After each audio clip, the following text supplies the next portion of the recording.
Hi Pisces! Ito po si Divine Tarot 888 para sa iyong January kapalaran para kay Pisces. General love reading. Tingnan natin ang energies connected sa iyo ngayon. So hindi po ito sa lahat magre-resonate kasi napaka-specific po ng message. Kamusta kayo guys? So may person dito na sobrang nagsisisi kasi natatauhan siya ngayon. Feeling niya ngayon, iniwan mo siya. So nasasaktan siya.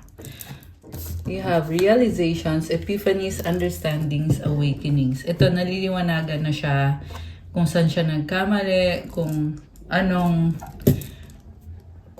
naging resulta ng mga ginawa niya dati sa koneksyon ninyo.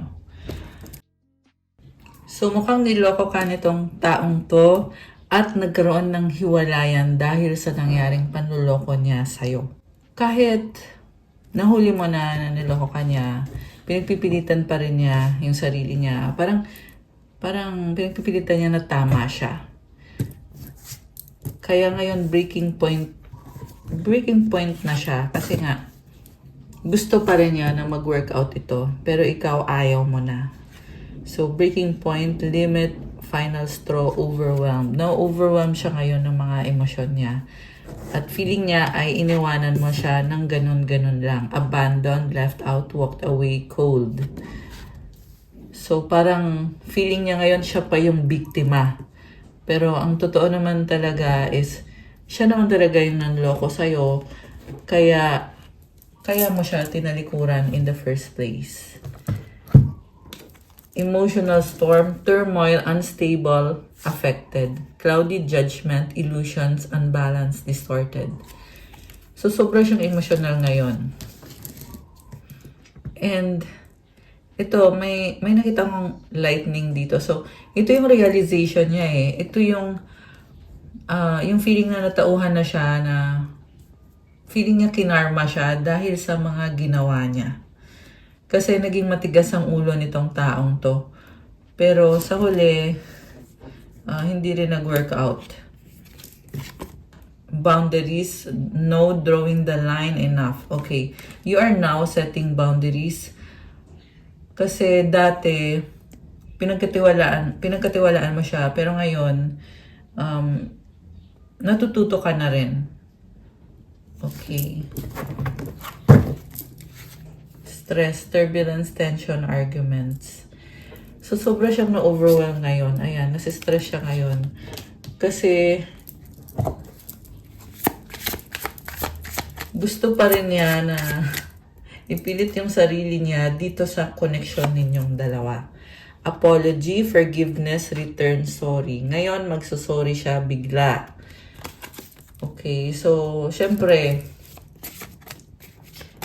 kung magsasorry man to sa'yo, hindi mo naman kailangan tanggapin siya ulit sa buhay mo. Knowing na hindi siya naging loyal sa'yo, hindi siya naging faithful. Confessions, unveiling, coming clean messages, bluff, pretending, mask, exaggeration. So, may gusto siyang aminin sa'yo ngayon, pero gagawin niya yan para lang makuha ang loob mo. Kaya sinasabing bluff. Kaya siya nakamaskara dito. Magkukunyari lang talaga siya na mabuti siyang tao, na deserve niya yung tiwala mo. Para lang talaga makumbinsi ka na bigyan siya ulit ng another chance. And this person wants to come clean. Gusto niyang aminin yung mga pagkakamali niya sa'yo. Pero mag-ingat ka lang kasi hindi naman lahat ng sasabihin niya sa'yo ay totoo. Okay, and I feel like the reason kung bakit hindi niya masabi sa'yo lahat ng katotohanan is dahil lalo kang lalayo sa kanya pag ginawa niya yon. Divine masculine, young masculine energy. So, somehow, nagkaroon na din to ng maturity in a sense kasi alam naman niya kung ano yung tama at yung mali. Okay? Pero hindi ko sinasabi guys na magiging loyal na siya or magiging honest na siya. So, iba-iba din ng situation. Okay? Meron din naman kasing iba na nagbabago yung person. Pero meron ding iba na hindi nga nagbabago yung person. Okay? Pero for this reading, tingnan muna natin. Gusto kong i-check from the tarot. So, alisin ko muna tong mga cards dito. Ayan.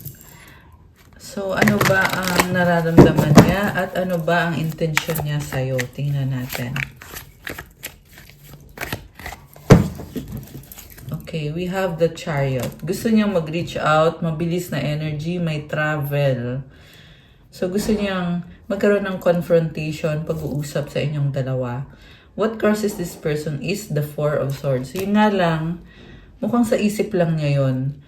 Kasi, andun din yung pag-iwas niya. Umiiwas pa rin.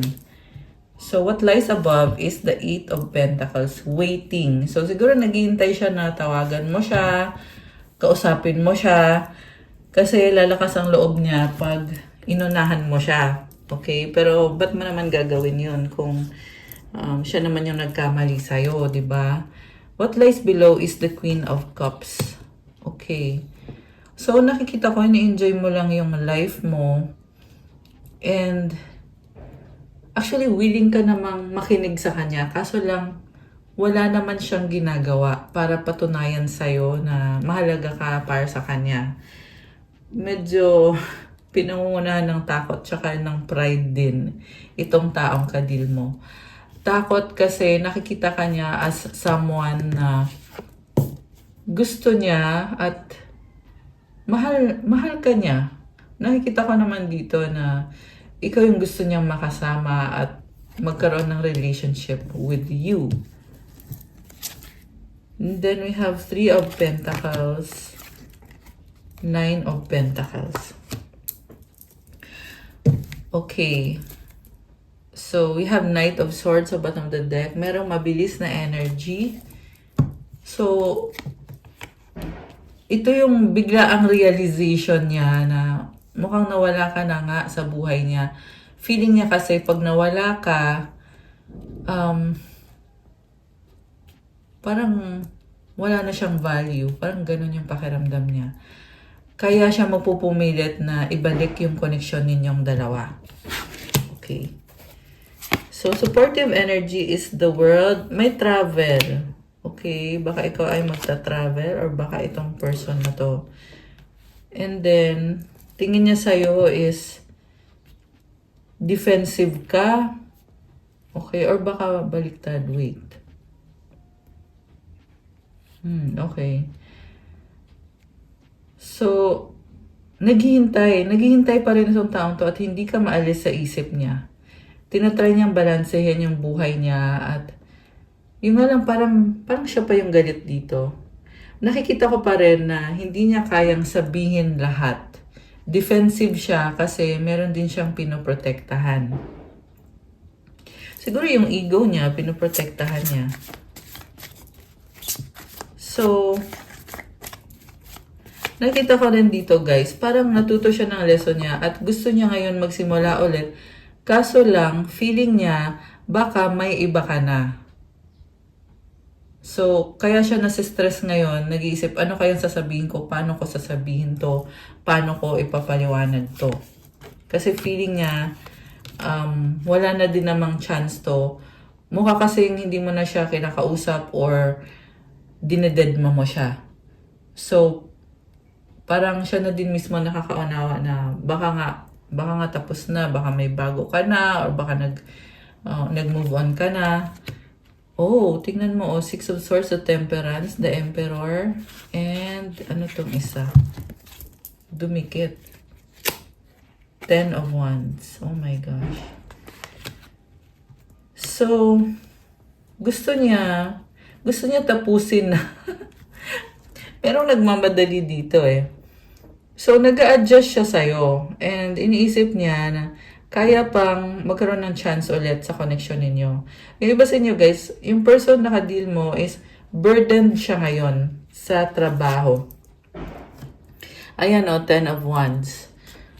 So, dahil burden siya, hindi siya makakilos, hindi siya makagalaw. May gusto man siyang gawin, pero iniisip niya, hindi ko muna gagawin to kasi kailangan mag-sacrifice muna ako.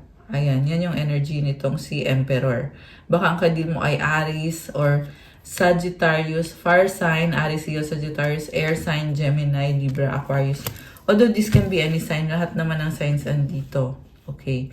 Malakas din ang Cancer, Earth sign, Capricorn, Taurus, Virgo, water sign, Cancer, Pisces, Scorpio. May konting fire sign, Aries, Leo, Sagittarius. Okay, so, yun ang nagmamadali. Pwedeng ikaw yung nagmamadali. Okay. So, meron dito, sobrang nakafocus sa career. Pwedeng ikaw, pwedeng siya. Yun natin na. Lumabas kasi yung tungkol sa career eh. So, merong hinihintay.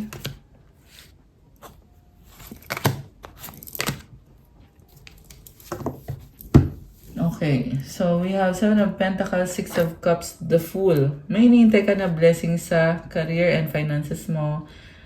And siguro advice ko lang sa'yo, huwag mo masyadong isipin yung mga bagay na hindi pa nangyari. Focus lang sa kung anong pwede mong gawin ngayon. Kasi wala pa eh. Wala pa. And then we have Knight of Wands and the 6 of Pentacles. So you are very competitive. At matulungin ka din. So, may mga tao dito na tutulungan mo or merong tutulong sa'yo. Okay. So, back to our love reading. Tingnan natin. Bakit nga ba mukhang defensive itong taong to ngayon? 8 of Swords. Nakatrap siya. Ace of Swords. The Hermit.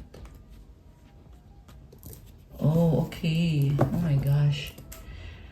So, sobra siyang nagsastruggle, overthinking, and may gusto siyang tapusin na sitwasyon at mag-focus na lang sa sarili niya. So, pwede itong sitwasyon with a karmic person na nagtatrap sa kanya. Okay. Ano to? Tingnan natin. Anong tatapusin itong person na to?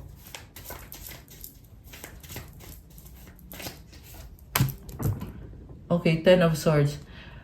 Oh, wow. The Tower. Oh my gosh. It's an attack. Okay, ina-attack siya nitong karmic na to. Pero ang sabi dito, magwawagi naman. So, meron siyang tinatry iwanan o iwasan na person na hindi maganda yung energy nitong person na to. Mukhang meron gumagawa ng hex or, ayan, something, hindi maganda yung energy. Okay, ito merong feminine energy eh. Ayan yung gumagawa ng hex. And, yung person mo, pinipilit niyang labanan yan. Yung person na yan. And nakikita ko naman na this person will be successful. So, Knight of Cups sa bottom of the deck. Page of Wands. Oh, okay. So, kailangan ka niya, gusto ka niya, magta-try siya ulit. Okay. Grabe, parang ang intense. So, merong uma-attack sa kanya. And, yeah, like I said, pinipilit niyang makawala dun sa taong yon na gumagawa ng spiritual attack. So, 4 of Wands is here with the 2 of Cups. Oh, sa dulo magkakaroon ng celebration. Okay, celebration.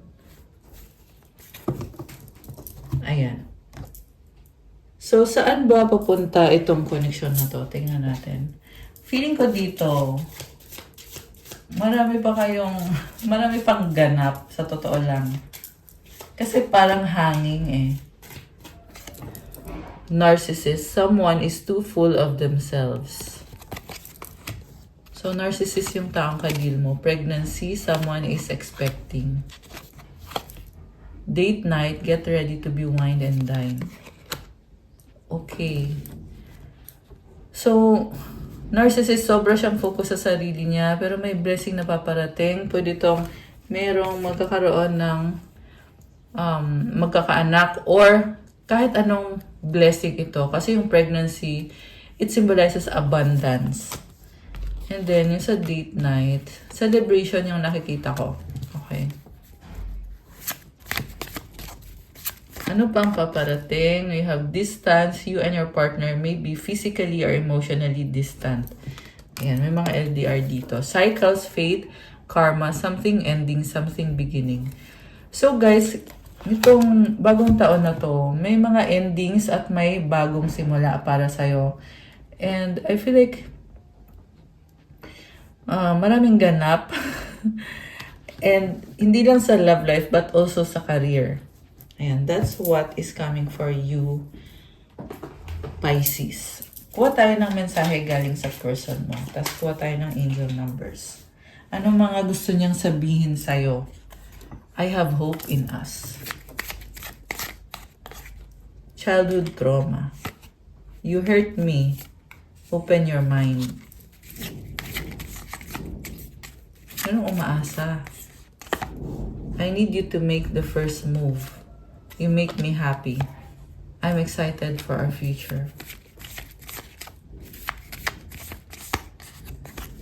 I regret what I did. Think positive. Okay, ano pa? Let's forget the past. Being near you is intoxicating. Wow. Oh, tingnan mo to. I miss you sa bottom of the deck. Okay, so gustong makipag-ayos nitong taong to at iniisip pa rin niya na parte ka pa rin ng buhay niya. Okay. Mensahe galing sa angels ni Pisces. Tingnan natin.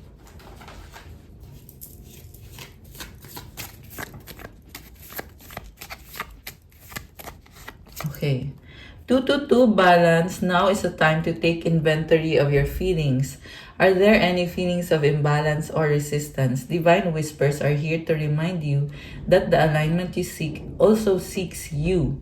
Breathe, rest, and reset. Okay, so kailangan mo daw magpahinga, kailangan mong kumalma, and